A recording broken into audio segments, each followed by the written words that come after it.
Koe whakailoanga he kautaha whakalele e New Zealand kua mana ki ke whaihikianga ke lātai moe tau koloa he tau pāsese ne kua whamahani ke fua ke tātu molo tolu ki New Zealand pa ke tau mutu ki whafo kua mai ke fuaki e sini whakalele ko Pelenis Travel ke tau se whala tau whakahoroanga ke whakamaa mai ki he tau tangata he motu koe he ngoi tau hikianga fo nei ke tau koloa ka utai ke he whakalele e New Zealand. Hikianga fo nei ke ota tei me whaurua kautaha whakalele ke te kitahani e wala ke whakata ke uta mo koe. Hala tūla le rianga ke tukutuku hifu fuki tau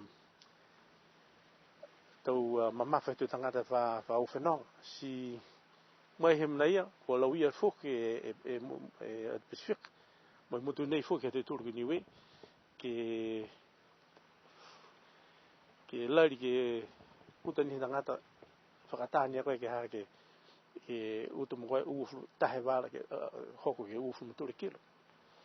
Ka nā kai pihe na ia ke tauwhi fuka koe nā kai mega koe ke uta fuki taha wala fuki, whai wala fuki lafu ki lunga. Hai ai tau whakatokotoanga hala tūru ka eke manaka koe ke uta taha wala lafu ki lunga. Kua totongi te nā kai uta ke he mamafa, ka ko uta ke he wala. Si whakatai atu e ka behe tahe wala uta noa hau, wala ke uaki, o te tungi koe whitungu marima tāla. Ka e umai te tūre puhala, ka tahe koe ua fure kilo ne whakatā ma koe ke whina ma koe.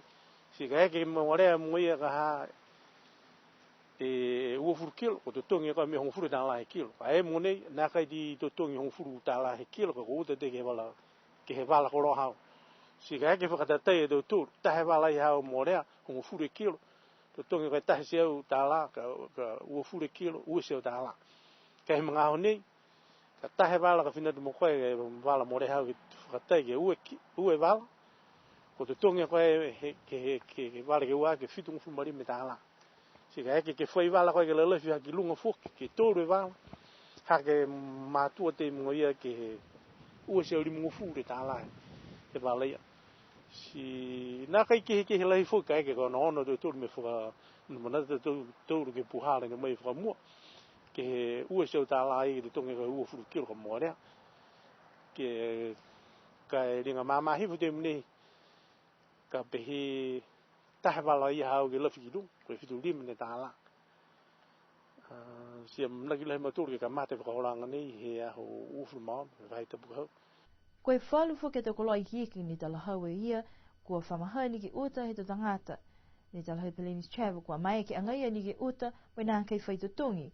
Koe te koloha tungi tau tawhika niu, tau seka, tau pileo tama, moi tau na whua mai tau whanau, pei fuki ni moi whala tau ngahua lima. Kai hahai ei fuki ni whala tau whakatokanga ke lata moi tau koloha ia. Kua maama mitaki he tau tangata osi he mutu. E buhara fōu ne he kautaha wakarere o Nusila, ke whakangahu kamata whangahua he whahe tapu hau. Ke mailonga, ka haua koe he mare wakarere, ke mare wakarere whahe tapu hau moe ua e wala, kua iloa ni e koe, kua tutungi e koe whituri me nāla, hako mna whakatāne e koe, ke uta noa tahe wala mo koe, ka hauko me e koe, me ua e wala, po ke tōre wala, koe ka mata whakangahua ni e whituri me nāla he taha e wala, kai ke wale ke ua seau limu furu tāla, hake whakahanga pia. Tō iloa ni e kai tō tau ke mga homi ka ake ko ose fu he te kolohau. Si whakamare mare atu ke mtoru ke lari whakarahi ke muitua, ke he tau whakailoanga nei ke muka muka mo e māma e tō whikaho te tūru a amamna kia tu kia ke whai tapu hau. Koe taha whakatokaanga fuaki, ni ko mai ki he tō pāsese ke whakangahua, ka eke ko manako ki tātu whakalonga whala te koloa ke lata i me te uwhikau mahuinga. Ko mai ke whakaongai e whakaloanga ke lata mo i tau koloa Felesi. Kai kua lata ki tutongi ni whakamua tō tātu te koloa nei, moe koe tā whakatokaanga fuaki, tō nā kei mou e tō koloa nei ki he mga hoka hokua te kini silani, ka tō moua la ke aho haki. Koe tau whakatokaanga fuau nei, tō whakangahua i kini we, ka mātamai he whahi tapukahau.